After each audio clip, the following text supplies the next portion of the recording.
Good evening and welcome to the panel. Today, I interviewed Dr. John Lee, and he provided me with an update on the increased community spread and also discussed various aspects of the COVID-19 pandemic. We will now share that interview before our regular panel discussion. Okay, well, good morning, Dr. Lee, and thanks for taking time to speak with Caymanian Times and the panel about this pandemic that's happening. Can you give us an update on the community spread that's happening, such as the latest results and so on? Good morning, Ralph, and thanks very much for having me. It's always good to be able to share information about current health issues. The numbers continue to climb, as you know. Last time was yesterday was well over 100, including obviously the cases in the sister islands, which gives us cause for concern as well. I think it will continue to climb for a while. I remain relatively reassured that the numbers of people in hospital are not high, and they're not needing that much support in terms of breathing. But the vaccination clinics are still open, and I have to say to people, time and time again, we've seen in other countries and all of the other UK overseas territories and in our partner countries, the people who end up becoming the patients on intensive care and the people who die are unfortunately those that are not vaccinated. So please do come forward and get your vaccination if you can, and your booster dose if you're over 50. The government's been working incredibly hard to prepare itself for this and has been working, and obviously that work has ramped up a good deal since September the 8th. And we've been meeting every day for several weeks now for an hour or 2 hours to do a sort of a mini emergency operations committee, and the meetings are chaired by the DG, and we meet every morning at 10 for those meetings. Okay, good. How serious is the situation nationally, and how can the public prepare for it? It is of concern when you have an infectious disease running throughout the community. I think it is really good that we have such high vaccination rates, and particularly in those people who we know to be most vulnerable. By far, the most vulnerable are those by age. Age 40 and above is where the serious illness and deaths start to climb, and our vaccination rates in those groups are exceedingly high. Yet we know that vaccinations are not 100% effective. So the higher the vaccination rate, the better. Having your booster is a good thing, and that will serve to protect us.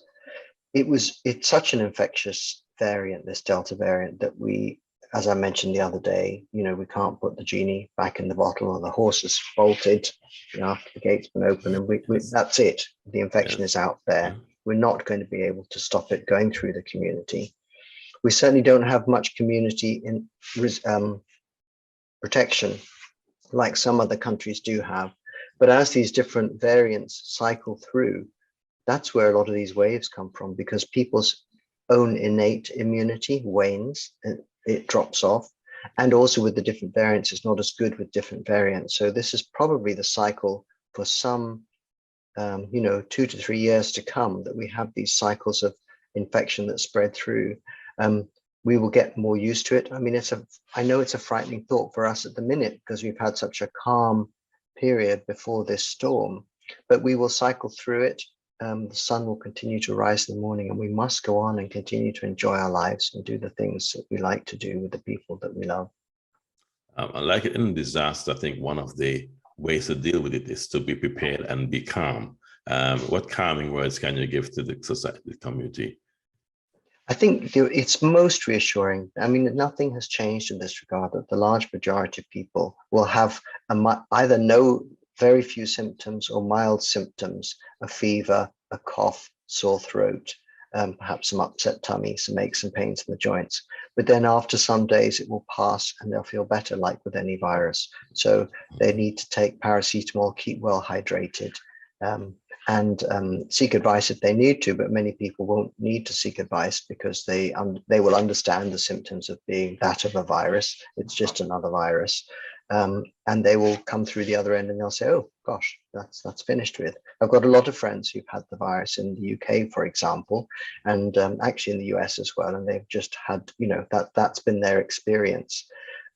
So that is very reassuring for many people. And as more and more people around us in the community have had it, we know a lot of kids have had it. I don't know, Ralph, people that have had it, but I know people that have had it in Cayman, and they've come through at the other end and they've been okay. So yes, I got a call yesterday from a friend, said he got positive and he's fit as fiddle. He's doing well, and he's coping with it. I think that's the thing. Yeah, that's absolutely the thing. So that's nice to hear.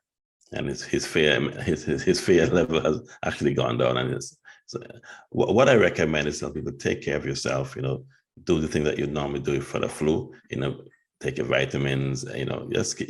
But try not to worry a lot. Yeah. And as I recommend, We're coming to the end of the hurricane season. So everybody might be running their hurricane stores down a bit, but actually if you keep them up a little bit, then your house is full of water, bottled water. You've got enough food for you to last through any isolation period. That's an important thing to keep going for a little while. Of course, you can do online shopping. The government is providing some support for people who can't get access to the things that they need. So, but to make sure that you don't have to reach out for help is actually often the better way, because you will feel more confident yourself that, well, I've got the stores there. I'm going to be safe. I've got my paracetamol there to manage the fever. I've got a thermometer there to measure my temperature. I'm ready and I'm prepared. Good. And I understand that the government is helping those who may have some financial challenges with purchasing supplies. So that's yes. I think there's a sort of a two-pronged approach. So not only is it through the purchasing of basic needs that everybody needs, they may also need.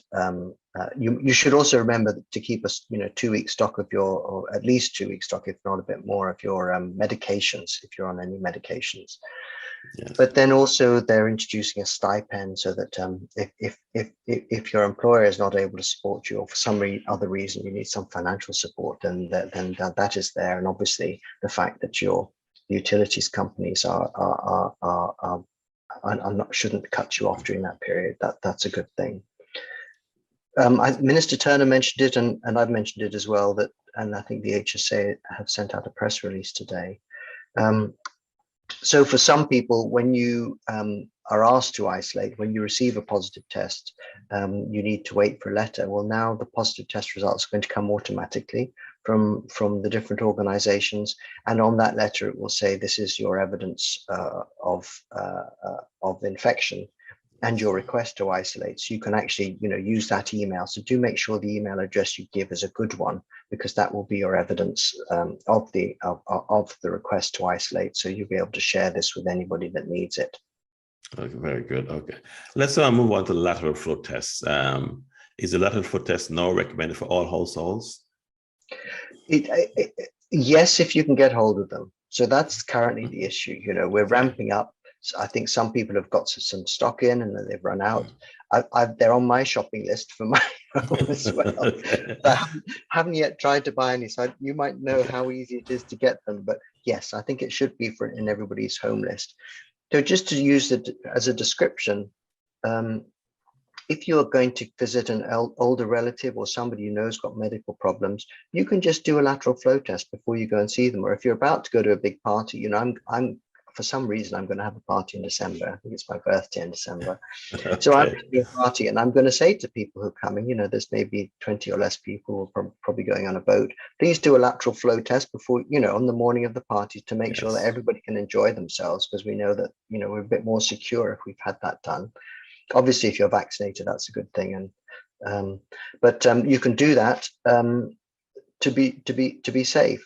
Many organizations like government, police, prisons, hospitals, hospice, schools, and private sector too, I hope, will institute or are either have or are about to institute policies where there will be twice weekly lateral flow testing whilst we have this high community spread.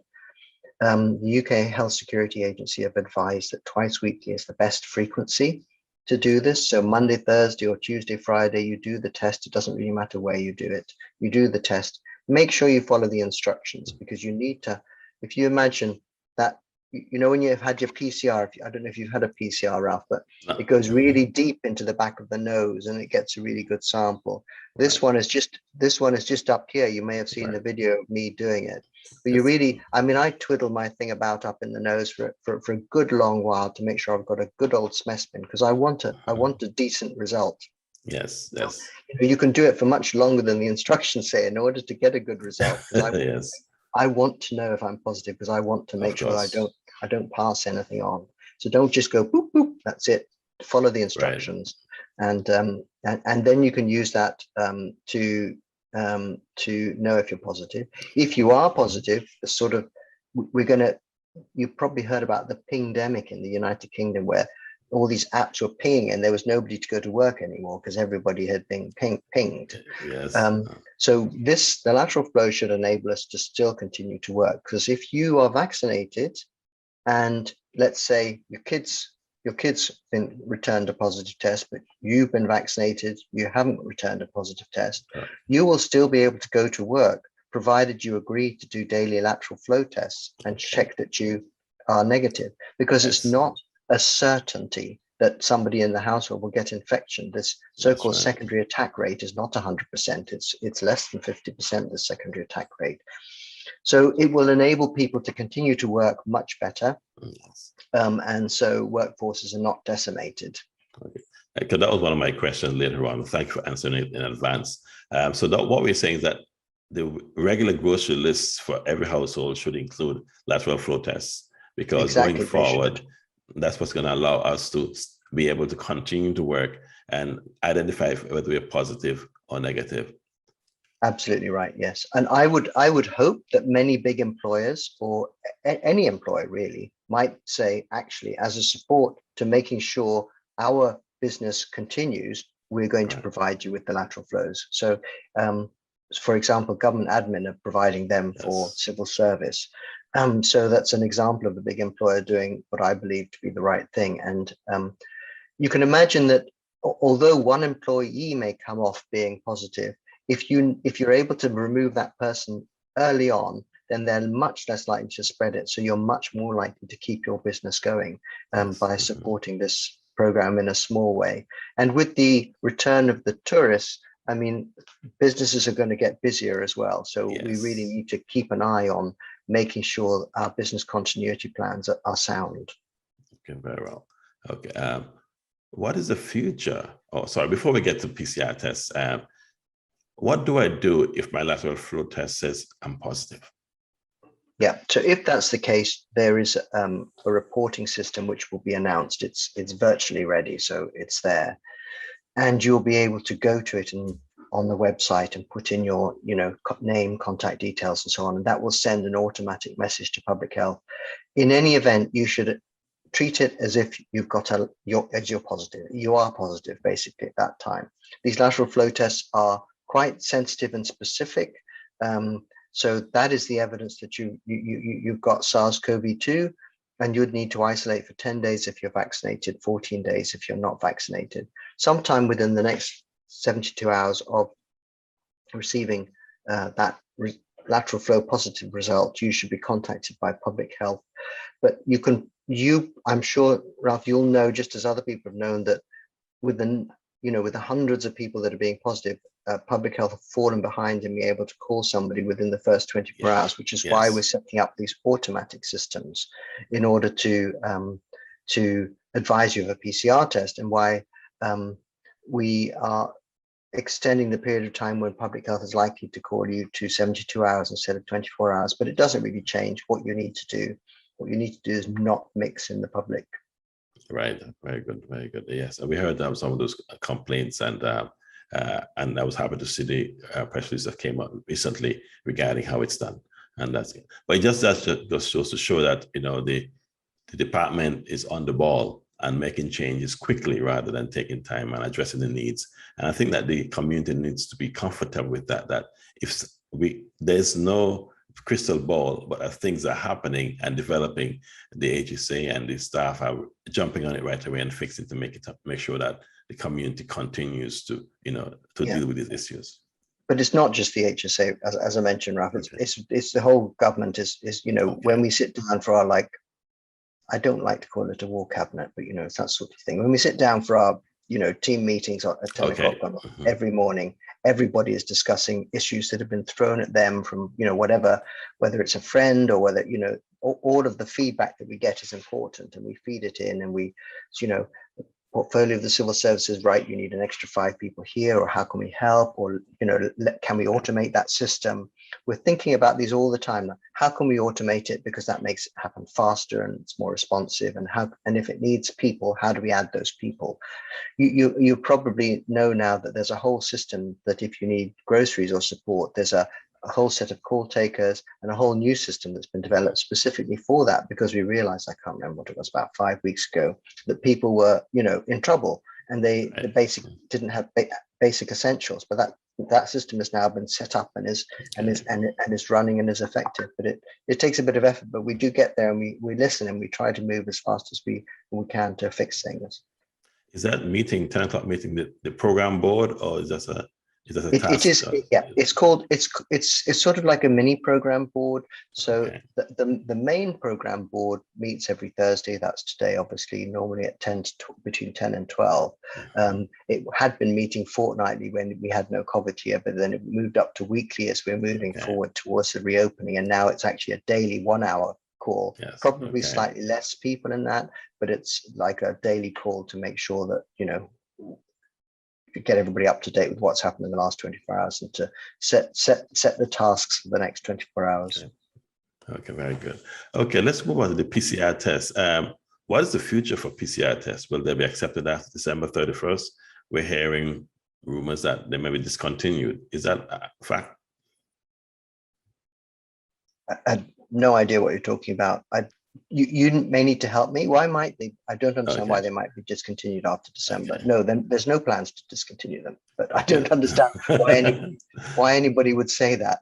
Okay, I've heard it somewhere that PCR tests are not really accurate, and there's plans to discontinue after the end of the year.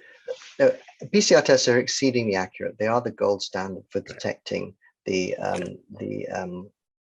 nuclear material from the virus, so the DNA from the RNA from the virus. They can detect all sorts of different nuclear material, but so they're not disappearing. They're absolutely the gold standard, not only for SARS-CoV-2, but for influenza and for dengue and all the other viruses. There are some tests which have been withdrawn. So I think you may be referring to, I think there was one or two, I think it was one particular brand of, I don't know what, it's like the 50 or 60 different PCR tests that was withdrawn, that the FDA said, this is not, there was a fault, or it wasn't working, or they hadn't sent the right things through. That was what was withdrawn. And it was blown up as all PCR tests, but it wasn't. It was just this one brand. It's like, a recall of a faulty car. It was the recall of a faulty brand. Yes.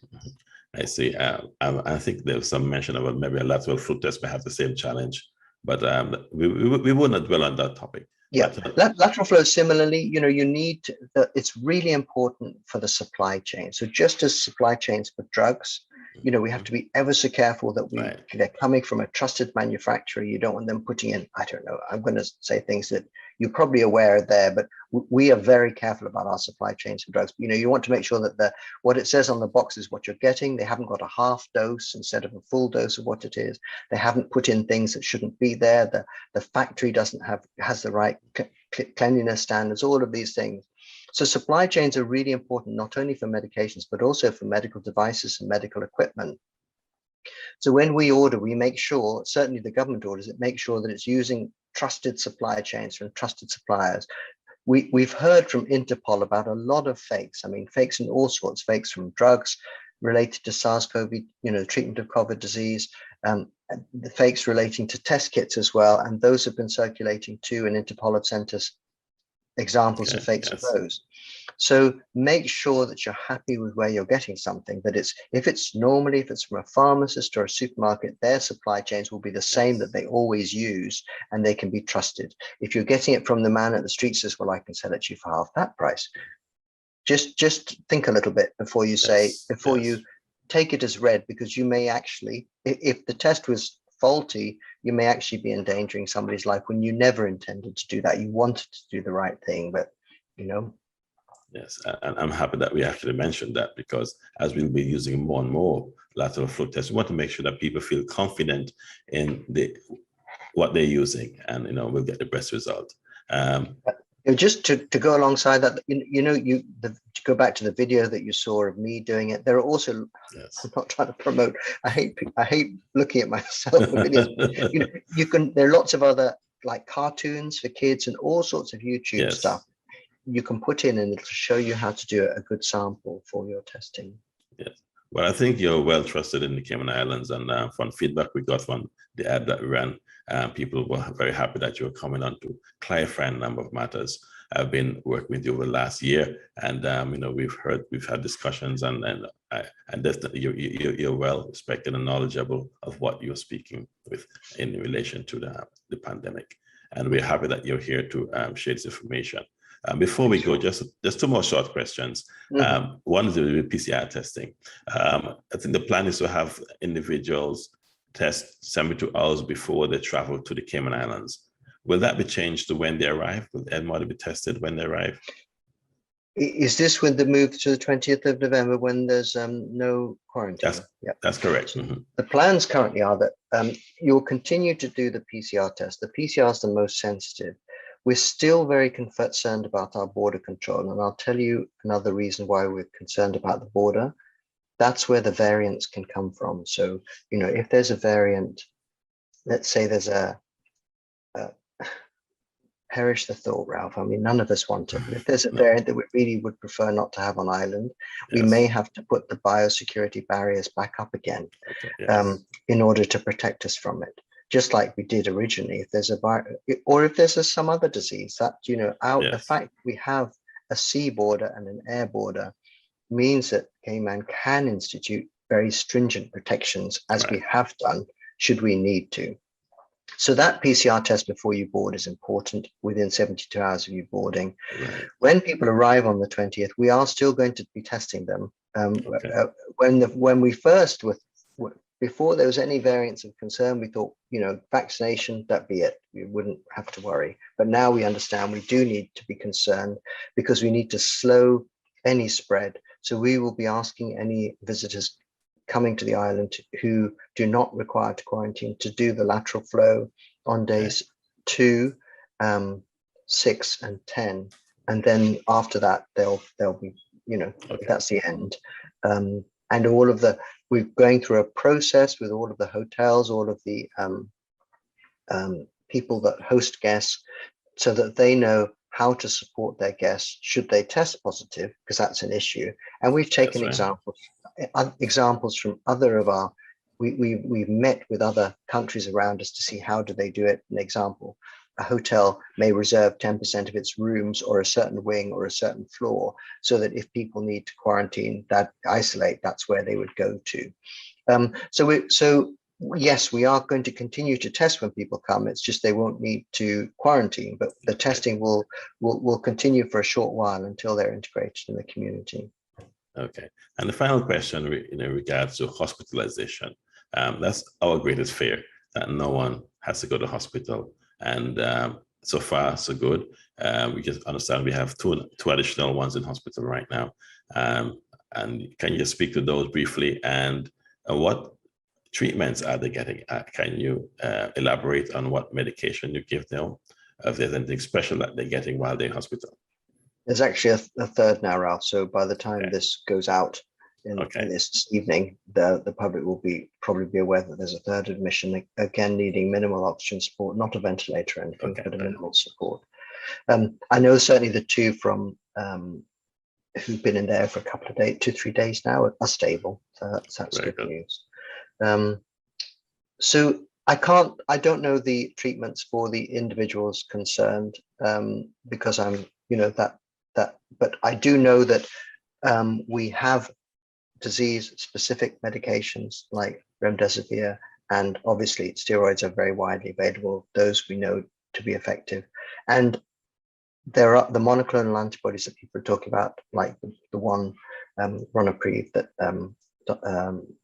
President Trump had is on order and should be with us shortly. We're very well placed in that a lot of these things are exceedingly expensive, but we've been able to, Cayman is a wealthy country, so has been able to place orders for all of the things that we need.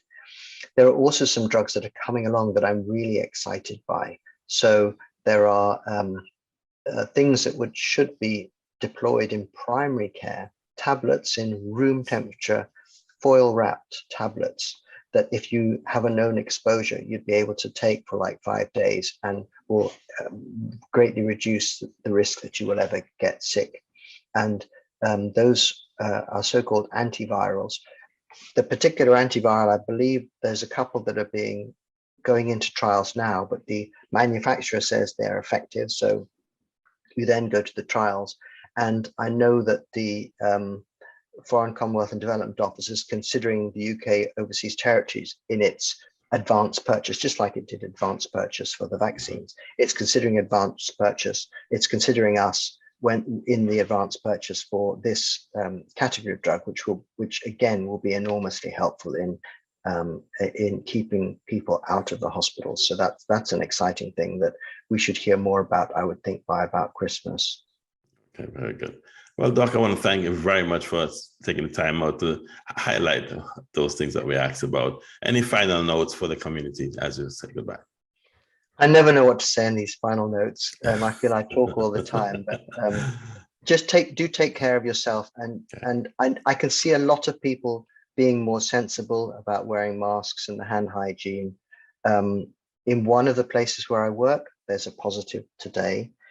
So that office is being deep cleaned. So it's quite widespread. So just please do take care of yourself. I'm lucky enough to have a lateral flow. I did one today. Very good, very good. Okay. I don't know if you see that, but it's negative.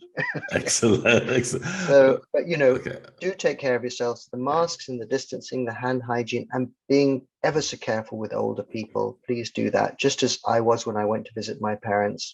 Do that test before you go to see them. To take care of them, please. And just remember to be kind to each other. Stress levels are really high, but I like to take a deep breath, be happy when the sun has risen and we are able to enjoy another day and share that kindness as much as you can do. At times like these, I need to keep reminding myself of that. Yes, but it helps me to feel centered, and we all really need to feel that centered when we know there's stressful things going around. Well, Dr. Lee, thank you very much, and you take care of yourself too. Thank you very much. Thank you. Have a great day. Thanks very much for inviting me. Welcome back to the panel, and welcome back to my special guests, Mr. Mario Ebanks and Mr. Roy Budden. Good night, gentlemen. It's great to see you again. Good evening. Good to be back here. Good night. Good night. And I'm happy to say that Roy is really looking clear tonight, and he's gotten his bandwidth fixed, so we're going to celebrate. All right. You'll hear everything he has to say. Well, gentlemen, we'll start and listen for 27 minutes to an interview with Dr. Lee, and he had a lot of things to say. And Roy, you want to comment on anything that came from that interview? Well, it seems from what Dr. Lee had to say that he's on track. Let us see if it pans out the way he thinks it's going to pan out, the way he proposed it. Seems as if we are in a bit of a challenge with increasing community spread and the pressure to open up. But his assurances are that they're on track. I guess we have to give them the benefit of the doubt, and we'll wait and see. Okay. Mario? Yeah, I thought that I want to thank Dr. Lee for coming on the panel, actually. At least he's making himself available and coming out and answering requests to give information, which is good. I think that the government needs to do more of that. I think the government needs to get out on Radio Cayman and get out on the in the community as much as possible and these talk shows and whatnot, because this is a war and there's no time for a turf war in this war. So information is key, sharing it and collaborating, building partnerships and building confidence, not just locally, but internationally is important. I thought that what Dr. Lee talked about, the lateral flow tests, is actually very important. These rapid tests are really a kind of a game changer. I mean, we don't have enough of them yet. They're just still starting to arrive in Ireland, but it's going to make a big difference. And one of the things that I am actually anxious about and concerned about is that the rules and protocols for the testing regime. For example, the tourists when they come in, if they're going to have to be tested, the PCR test is done at the airport before they get here. But once they're on the island, every couple of days or whatever the case is, the lateral flow tests are done voluntarily by them in their condos or hotels or whatever. What are the rules and protocols about that? Who's going to actually check and monitor and stuff like that? So those kind of details, I hope we'll soon see. I hope they're all being developed, because I think, as we said last week and the week before, Ralph and Dr. Bodden, this whole thing is really like the reopening plan should be just as important and detailed as the national emergency management plan we have for hurricanes or whatever. Very detailed, what steps are, who's responsible, what the contingencies are. Is there a plan B, a plan C? So, but I thought that, like I said, Dr. Lee was quite helpful. Again, you asked a question 3 weeks ago, if Dr. Lee is leaving the territory, leaving us in January, who's going to replace him? That's another big question. But as Dr. Roy mentioned, he certainly was on target. So it was useful. Yes, I noted from his mannerisms and his conversation, he stayed away from particulars. And, for example, the number of cases, and we were hoping that we'd have them by now to show where we are today. But, we had over 128 yesterday and 123, sorry. And so therefore we were hoping that we'd have something tonight to tell the listening audience, but that wasn't the case. They're still compiling the numbers, but it was clear that the message he was sending is calm down. It's something that we're going to get through, and not many people admitted at hospital. There's one more, of course, today that he mentioned, and but it's not as bad as it could be. And yes, we have many positive cases, and it's be prepared to get your lateral flow test and do the checks. One thing he did mention was how it would impact those who have to go to work when someone in the family was positive. And that's a question we had, was if that's going to stop the economy, if every family has someone who is sick or who's positive, if everyone has to stay home. And he did mention that, lateral flow tests are very important in this case, because even if someone in your family is positive, once you do the test and it's negative, you can continue to go to work or to school or wherever. And that's something that he mentioned. But it was very helpful, and we hope to have him back on again in the future. He seems to be very available, and he wants to spread the news. But very interesting, very interesting. Yeah, I mean, one of the questions that you asked him as well, Ralph, that he spoke to, not in great detail, but about the program committee, and he mentioned about these meetings that they have every morning. Yes. These briefing. I don't know who's in those meetings, whether it's the ministers or pure, whether it's all civil servants or whatnot. But again, who's in charge? Is there a SAR? Is there a brigadier general? Is there somebody who's in charge of this thing? Is it the premier? Is it Minister of Tourism? Is it the Minister for Health? Is it the Minister of Home Affairs? Is it the Deputy Governor? I mean, who's actually in charge of this organization? It's very important that we know that, and we need to know full details of what November the 20th is going to look like. And I know these things take time, but you know what?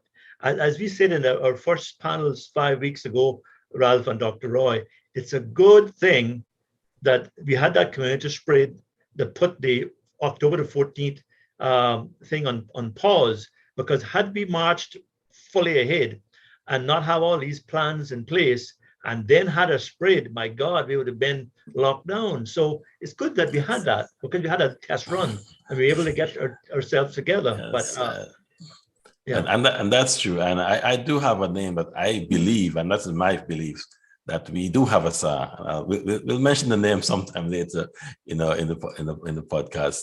But I have a question for Mr. Roy. I like to ask him these difficult questions. With this increase in community spreads that we're seeing, do you think that there'll be another pause? Well, it is hardly likely that there will be another pause. I think the people will be very disappointed. I think it might cause some pushback from the general public. That is why it's of critical importance that we have, as my colleague Mario said, we have this thing professionalized. We have the plans and the way forward, because we can't announce now that we're going to open up on November the 20th and get the people all psyched up and ready.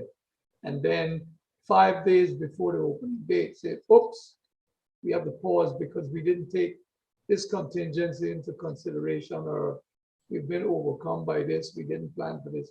So we have to march ahead now and ensure that we have every step properly laid out. But here's my concern.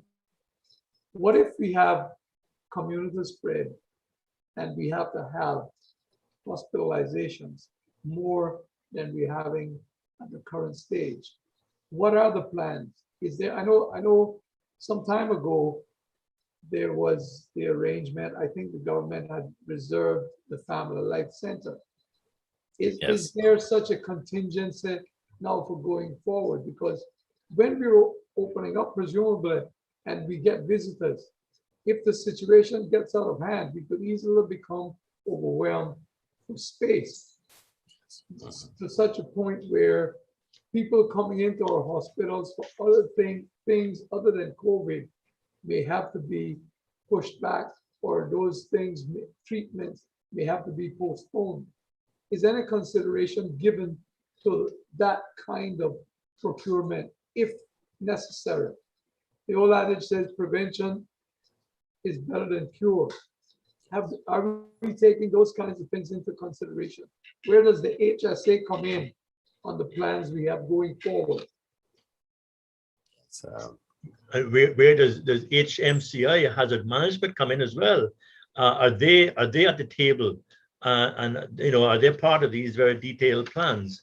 But I agree. I join my colleague Dr. Bodden on that question about what if we have some flare up midstream, and I am concerned that the resources, seemingly the resources that are allocated to this war, not as to the extent that it should be. I mean, already we're having significant issues with keeping up with the testing and confirming the results to people, and of course the contact tracing.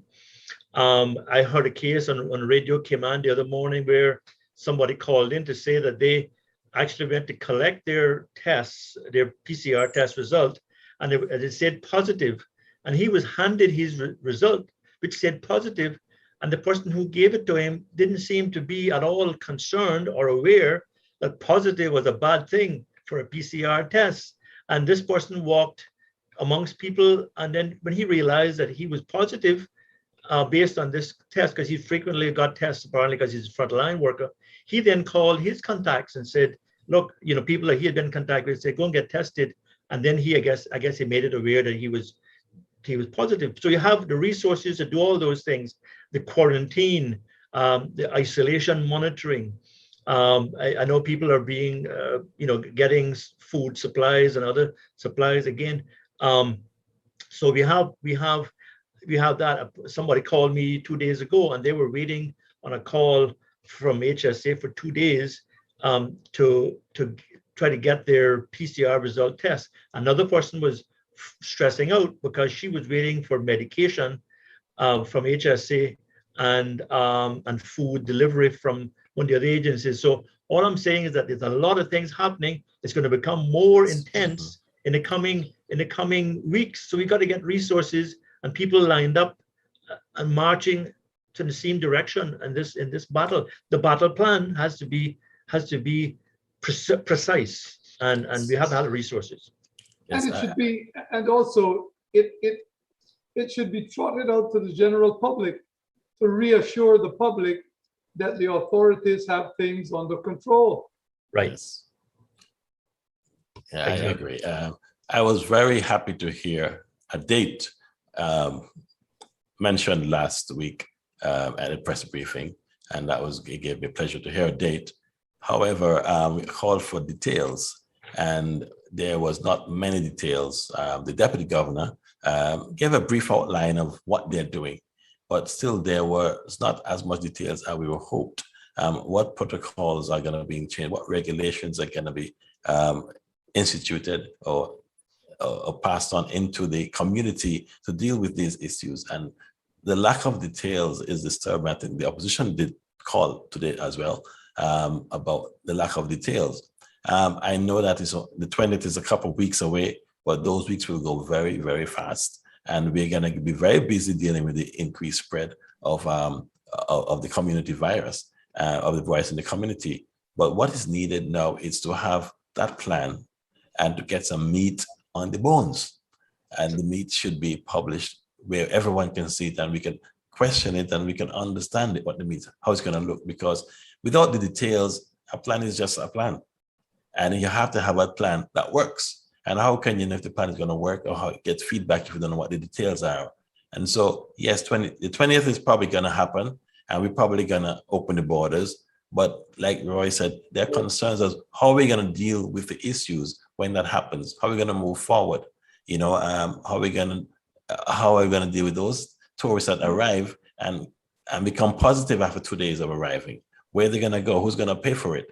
And these are kind of questions that are going to pop up now, but without answers on a regular basis to these questions, we have problems. And we were hoping for a press briefing this week, but there's none tomorrow. And so we need to get some more information. Here's an immediate question we have to deal with as well. We are in the process of having a census. How now is the community spread going to affect how we conduct the census? I mean, I'm hearing no plans about that. Because the census presumably cannot go forward in the conventional way we were planning. Is there any contingencies or any ideas to conduct the census is a huge undertaking, and it's one which for the most part is going to require face-to-face contact. Of course, what are we going to do about that? Is there any planning, any investigation to find out what, if any part of the census information can be conducted without face-to-face contact? And how are we going to arrange that? Yeah, I mean, all of us on this panel wish the government best and well, because we're all in this boat together. So all we are doing by asking these questions and throwing out these suggestions is trying to perfect the plan. So I don't want to think that we're being critical, but in the absence of information, as you mentioned, Ralph, people will speculate, people will have concerns. I mean, I don't know how the media feels about the fact that the last press briefing that you all were restricted to one question or two questions each or whatever. And it, you know, in the absence, if you had a press briefing twice a week, that would be okay. But if you want to have it once every two weeks and you're restricted and you're not getting information out, otherwise it gets people very anxious and it's not good for confidence. I can say that the media was not very happy with how it turned out last week. I mean, we had our journalists in the studio, and unfortunately, they didn't recognize Lindsay. And so she was unable to ask her questions. Anyway, they promised that would be fixed next time. But I believe in asking questions, but if I'm not getting answers, it doesn't make sense to ask the question. And so therefore, we need to get, you know, and as a journalist and as a media operator, if we can get a list of the items before the press briefing, so we can get an update on what's going to be discussed, then we can prepare questions and ask them properly. But we need to have something in our hands before we walk in there, so we can know what is going to be announced. And so therefore, we can actually question those decisions, not wait till we get there to hear an announcement and then trying to ask questions to clarify points and answers are not forthcoming. And we're not here to criticize the government. I do believe that we all want the same thing for this country. But as I mentioned in the interview, one person cannot, or the government alone can't solve this problem. It needs the community, it needs the business sector, it needs media, it needs everyone working hand in hand or by Zoom to make it happen. And that's my concern. So we're not here to beat up the government. We're here, the panel to be here every week talking about these things and see if maybe we can trigger some action, because I do believe that they're listening. But government has a organization called Government Information Services, GIS. I think they still have that. I think they have some communications group as well, central communications group. And then you have Department of Tourism. I mean, there's a lot of serious assets out there to communicate and to put out stuff on social media, to put out radio jingles, to put out things that common man can listen to and hear and understand. I mean, you can't put everything on the website because not everybody's going to look at that and read it and take time. You got to make it easy for people to understand and get information. Otherwise, they'll make it up and they'll get anxious, and then you'll have people claiming ignorance and then causing some serious, silly errors, you know. So, and one of the things, I don't know if you, go ahead, Ralph, go ahead, sorry. Yeah, what I'm going to recommend, and I've been saying this recently, is that the government has a radio station. It's very popular. When there's a hurricane or some disaster, they're on it 3, 4, 5 times a day, updating what is happening. They have a very competent staff. I know most of them myself. I actually been to the studio many times. And I believe that every day going forward, there should be an announcement or an hour of talking to the country and streaming elsewhere. We can all pick up the streams if we want to, but there needs to be that level of communication, particularly now we're seeing that the country is getting nervous with all these spreads. Yes, Dr. Lee can attend interviews and he can give his calming words and try to settle people down, but there needs to be some more communication done using those channels. And I recommend the government use its radio station, Radio Cayman, and every day, have someone there talk about what's happening and give us, if not all the plans in one day, a portion of the plan. And that would help. At least we know that every whatever night is, we can tune in and we can hear the plan, because this is a crisis. And you just look at what is happening in the streets. Cars are lining up on Walker's Road to get to their tests. And people are complaining. In the Cayman Bracken, the same thing. People are concerned. And the numbers are showing we are seeing increased number of positive cases. And it is very serious. Everywhere in the world it's treated that way. And especially if we are trying to open the borders, which is that big test. Closing down was difficult, but this is going to be twice as difficult. And so therefore, we need to have all hands on board, as much communication as possible. And my plan for Mario, my question for Mario was, why does it take so long to get details on plans? I don't know if people are not confident, or they're afraid to put their cards on the table, or they don't have a plan. I know there's some very competent people in government, in the public sector period, and in this country period. But I don't know why people are afraid to embrace and open up and expose their position and say, look, this is what we're doing. Do you have any thoughts? Do you have any feedback?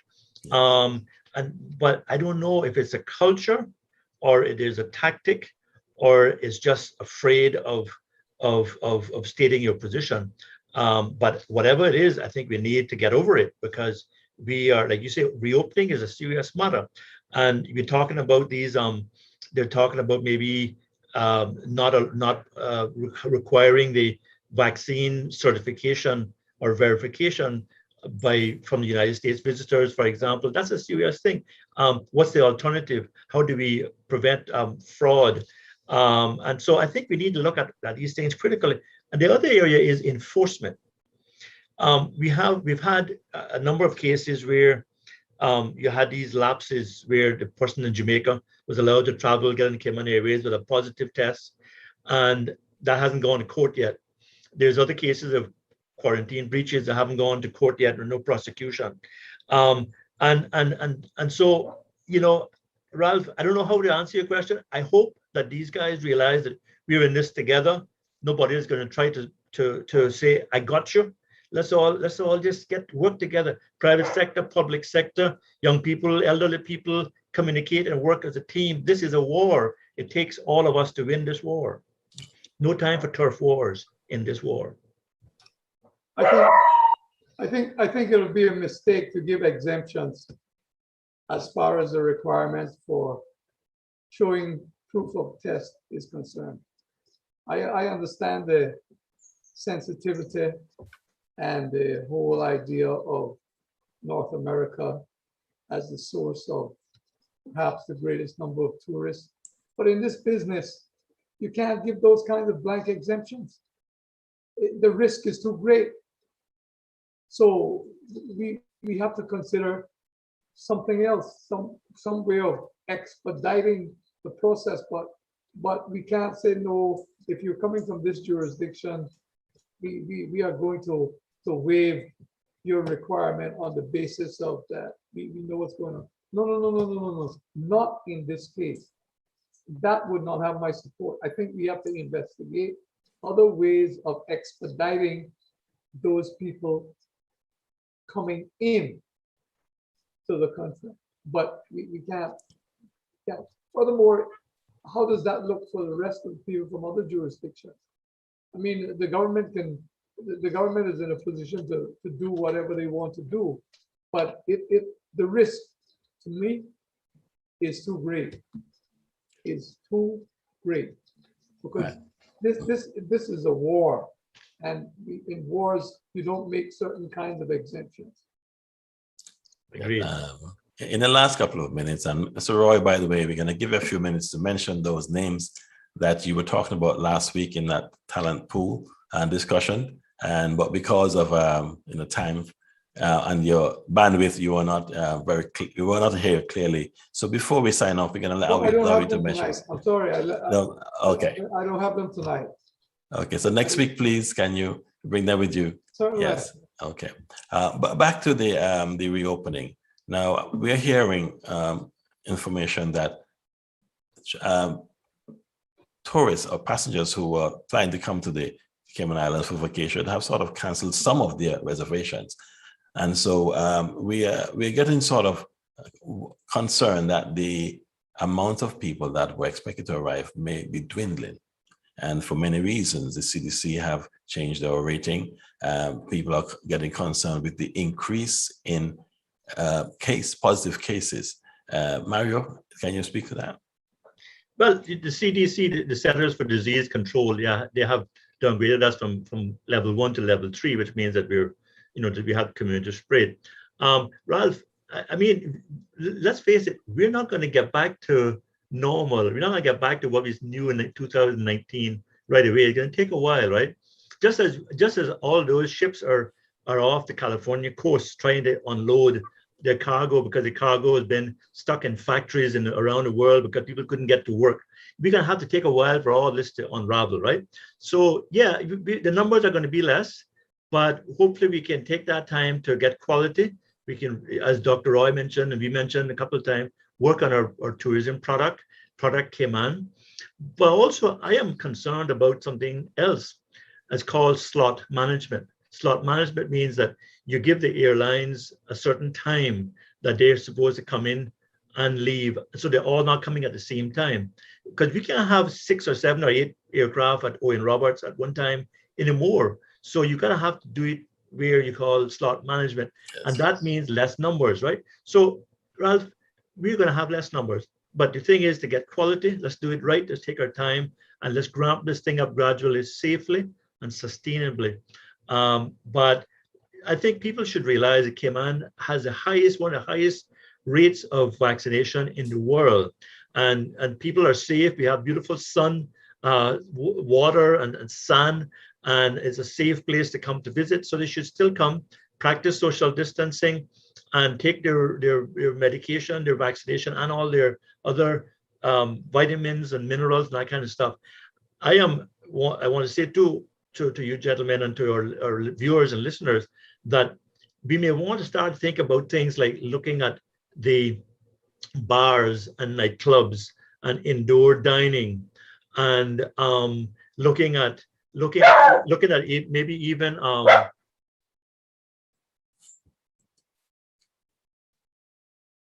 pet is in the room. Look at even looking at. Sorry, yes. I missed my train of thought. Okay. But I understand what you're speaking about. For example, last year when we were going through our lockdown, Actually, they opened up in phases, and bars could not have customers inside. Similar to restaurants, they were only allowed to have them outside in the open. And they had to have reduced numbers. And those kind of things probably could start going in place probably very soon, because as you can see, the spreads are happening in those places as well. Yes. I wish to make this point. We cannot emphasize enough being careful, because what we have to guard in terms of accommodating tourists is that the people who come here don't get ill with COVID while they're here. So it is incumbent upon us to ensure that we have proper protocols in place at bars and restaurants where social distancing can be maintained, where the proper protocols are obvious and easy to follow. Because what we don't want is people coming here well and getting ill while they're here. So it goes back to Mario's point about slot management, about managing the numbers, about what we should be doing is ensuring that the restaurants and bars and other places where the people are going to gather in public have a clear set of protocols. And we have some kind of system for monitoring that, so that there's no overcrowded spaces, so that distance can be maintained. And particularly when it comes to inside dining and gathering, what are we going to do about that? So I don't hear anything about these kinds of requirements and these kinds of protocols as yet.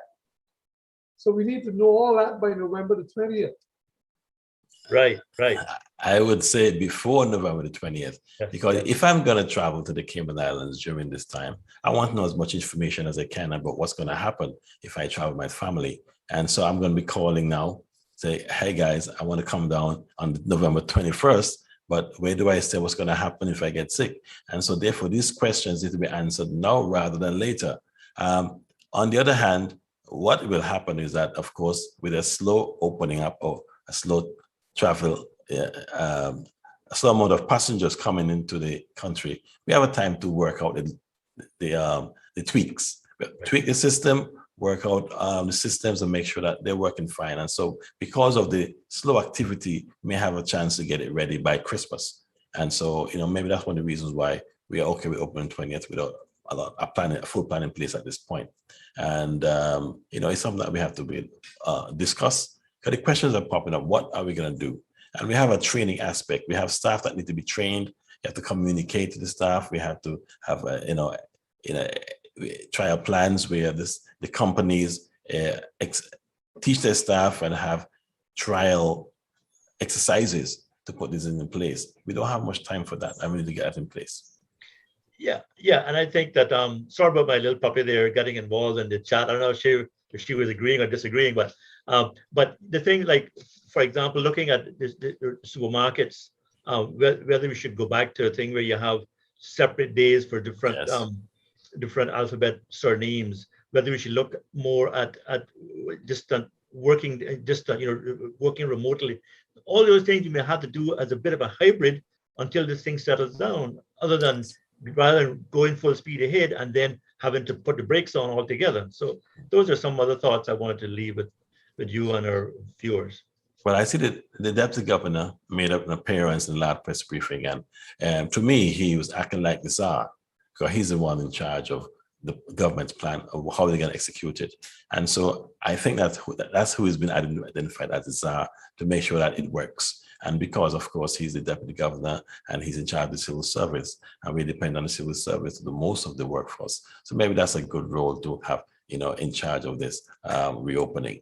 But it is important that we get things in place, get details or get more meat on the bone, so we can understand what needs to be done and explain to everyone what needs to be done, what's going to happen, and so we can communicate effectively. And it's not going to happen in one day or one press briefing. It will take a number of weeks to really get everybody up to speed. And especially now when everybody's panicking and worrying about their health, it's going to be hard to communicate those things. So that's why I'm saying we just need to get things going a little faster, get them in place if we plan to open up on October 20th. Well, gentlemen, we are towards the end of our show for tonight. I'm going to give you some time to give me some closing words. All right? Well, I just want to say that, you know, we on the panel are in support of the government in their efforts to open up.